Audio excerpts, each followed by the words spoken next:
Salut à tous, alors aujourd'hui on est avec SS Kyron qui est un artiste réunionnais et qui nous propose une version de son morceau Monde Imaginaire qui est une version ici en live looping. On va analyser un petit peu tout ça.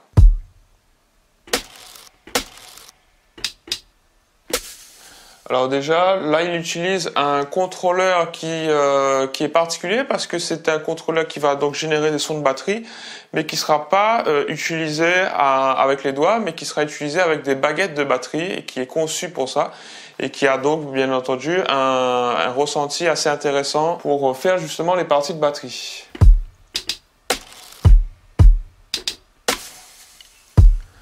Voilà. Alors là déjà on a la première boucle, là on a un arrêt sur image, on peut voir qu'il regarde souvent en dessous entre guillemets de son contrôleur là qui va générer des batteries. Alors je vais te montrer, hop, il le dit juste en dessous de la description et ça nous intéresse. Il va utiliser donc le Boss RC300 qui est une pédale loop. Et cette pédale loop là donc se situe au sol et il va déclencher les enregistrements avec les pieds. Et du coup c'est le centre névralgique de sa performance live. Donc soit on a un ordinateur avec un logiciel qui traite tout ça ou un contrôleur. Mais lui il a préféré utiliser donc cette pédale loop qui est assez élaborée quand même. Donc là on a la partie de basse qui dure 4 mesures. Voilà, donc tu as vu, il a réappuyé sur la pédale pour arrêter l'enregistrement. Et là, il va repartir, pareil, sur les accords.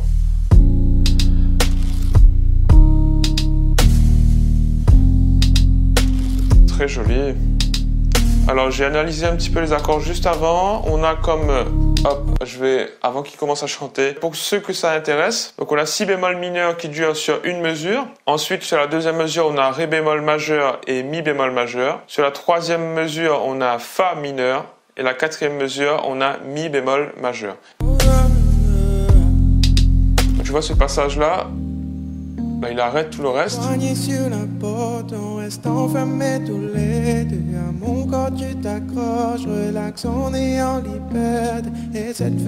qui groove un maximum, c'est vraiment très joli. Donc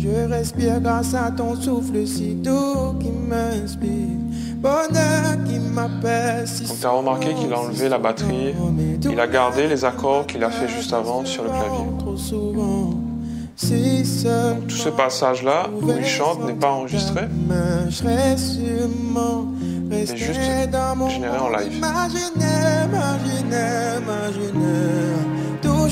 Voilà, donc là il refait les accords qu'il a fait juste avant avec un autre son. On appelle ça un son de nappe.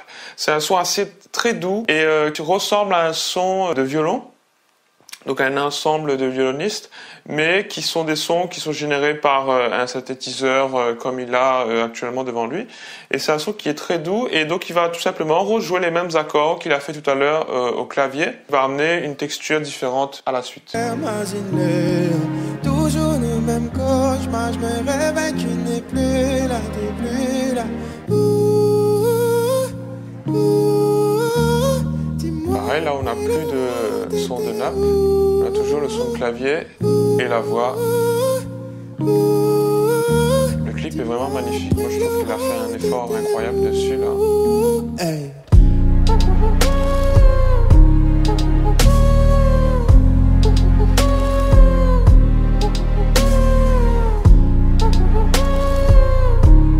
Ce qu'il a fait, c'est un effet de trompette à la voix, donc moi je trouve ça très intéressant. Tout ce qu'il peut faire pour générer des nouveaux sons seront appréciables et va nous ramener à une sorte de sonorité de groupe, donc comme si vraiment qu'il est en groupe, mais en fait il va générer toute la matière sonore à l'instant même où tu regardes cette vidéo. Donc bien entendu, le lien de cette vidéo est dans la description si tu veux regarder la performance sans ma voix.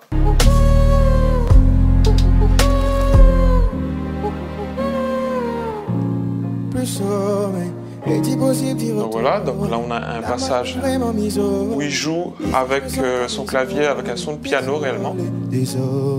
Voilà, qui était bouclé.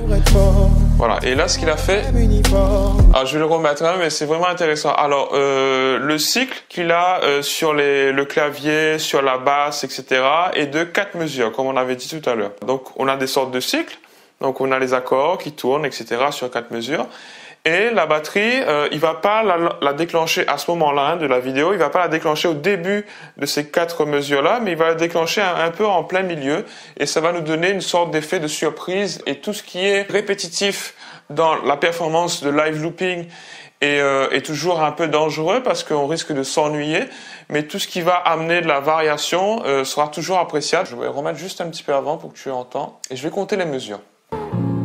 Plus sommeil, est-il possible d'y retourner? Là, moi, je peux vraiment m'isoler. Ici, je me sens comme isolé. Désolé, désolé. Ici, on se bat pour être fort.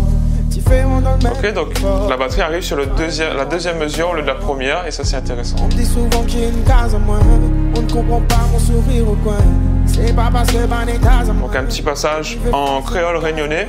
Je préfère partir en prenant sa main. Bien entendu. Rien à foutre de ce lendemain. Cause pas en plus, cause en moins, cause en moins. Pareil, là aussi, il a enlevé la batterie avant la fin des 4 mesures qui tournent en boucle. Dis-moi après l'aura, t'étais où? Prends sa guitare. Dis-moi après l'aura, t'étais où? Il y a un petit souci dans le son à ce moment-là. Donc quand il prend sa guitare, je ne sais pas si tu l'as remarqué, le manche de la guitare tape dans le micro qui est à sa gauche. Et du coup, ça fait un crash. Et ça, malheureusement, bon, il aurait pu l'enlever assez facilement, je pense, parce que c'est quelque chose qu'on peut en post-production, c'est-à-dire le moment où il a enregistré tout ça, c'est la production. Et la post-production, c'est juste après.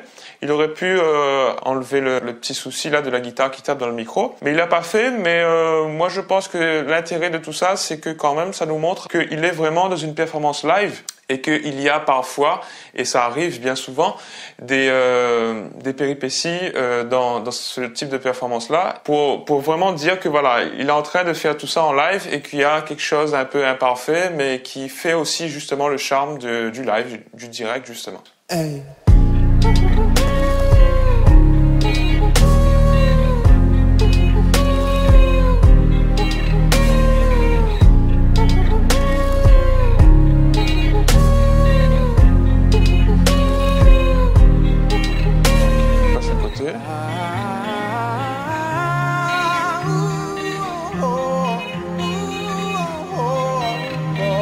Et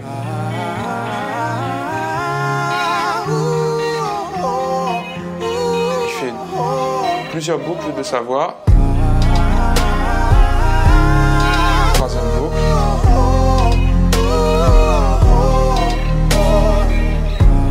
Alors je vais remettre ce passage qui est vraiment excellent. Alors là, on se rend compte vraiment qu'il est véritablement chanteur parce que juste cet effet-là de chœur, c'est-à-dire qu'il va créer une boucle de 4 mesures, donc, et il va créer une ligne où il va faire des vocalises avec la voix. Et du coup, il va réenregistrer par-dessus une note vocalise qui est un peu plus aiguë et une note vocalise qui est encore un peu plus aiguë. Donc ça va nous donner vraiment l'impression qu'il y a 3 SS Chiron qui est en train d'arriver comme ça de nulle part et qui sont, entre guillemets, qui font l'effet de chœur. Comme un peu dans les groupes de reggae, par exemple, là je pense aux Wailers de Bob Marley, et du coup il y a les chœurs comme ça qui vont être à 2 ou à 3 et qui vont amener un peu plus de poids. Donc encore une fois, tout ce qui va amener des variations dans le son seront toujours appréciables dans la performance live looping, et je vais remettre ce passage qui est magnifique avant que la vidéo se termine. Hop. Et tu vas voir que chaque boucle dure parfaitement 4 mesures, et je vais compter avec toi les boucles.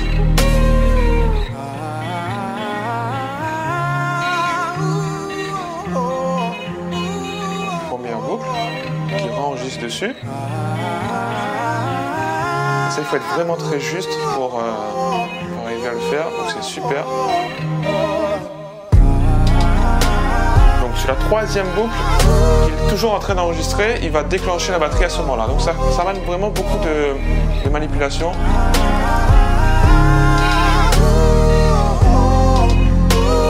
Et là, on est sur la fin du morceau.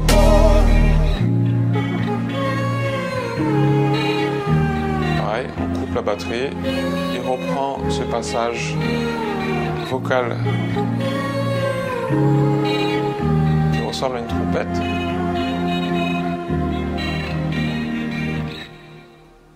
Et voilà, et on termine comme ça.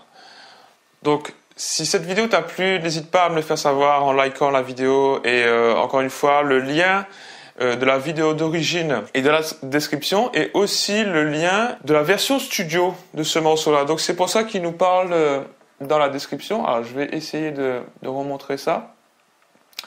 C'est pour ça qu'il nous parle de la description. Voici une autre approche de Monde Imaginaire, donc ce morceau. Moi, je t'invite à aller écouter.